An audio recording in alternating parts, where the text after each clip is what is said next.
ဟုတ်ကဲ့အားလုံးပဲမင်္ဂလာပါခင်ဗျာဒီကနေ့တင်ဆက်ပေးခြင်းတဲ့သတင်းလေးကတော့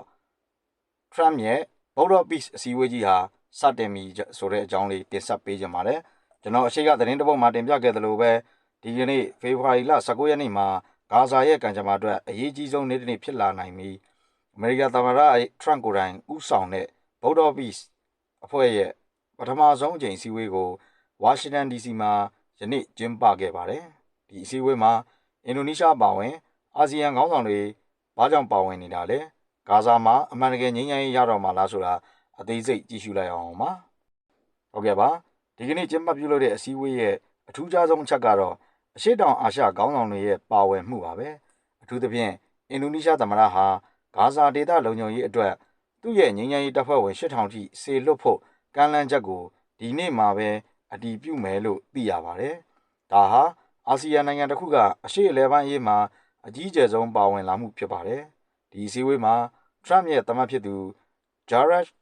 Kushner ကလည်းဂါဇာကိုအုပ်ချုပ်မဲ့ International Stabilization Force ISF ရဲ့စီမံကိန်းတွေကိုတင်ပြခဲ့ပါတယ်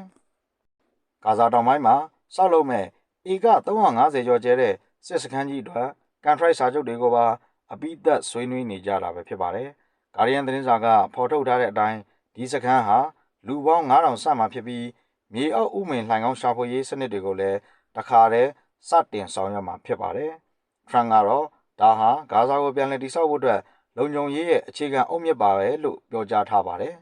။ဟုတ်ကဲ့ဒီနေရာမှာကျွန်တော်တို့သတိထားကြည့်ရမှာကတော့ဒီအဖွဲ့ရဲ့သဘောတရားဝပဲဖြစ်ပါတယ်။ကုလသမဂ္ဂလုံခြုံရေးကောင်စီက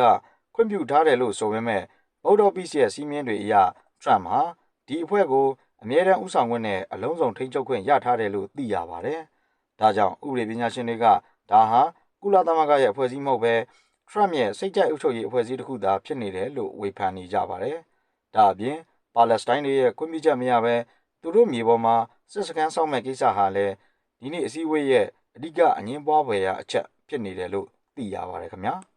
။ဟုတ်ကဲ့ပါပရိသတ်ကြီးရေ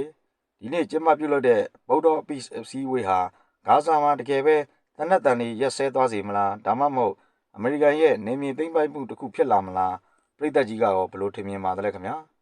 ကွန်မန့်မှာဝင်ရောက်ဆွေးနွေးပေးကြခဲ့ကြပါအောင်ခင်ဗျာဒီလိုနိုင်ငံတကာသတင်းတူးတွေကိုအမြဲတမ်းသိရှိနိုင်ဖို့ Daily Flows Channel ကို Subscribe လုပ်ထားပေးကြပါအောင်ခင်ဗျာအားလုံးပဲကျန်းမာချမ်းသာကြပါစေခင်ဗျာ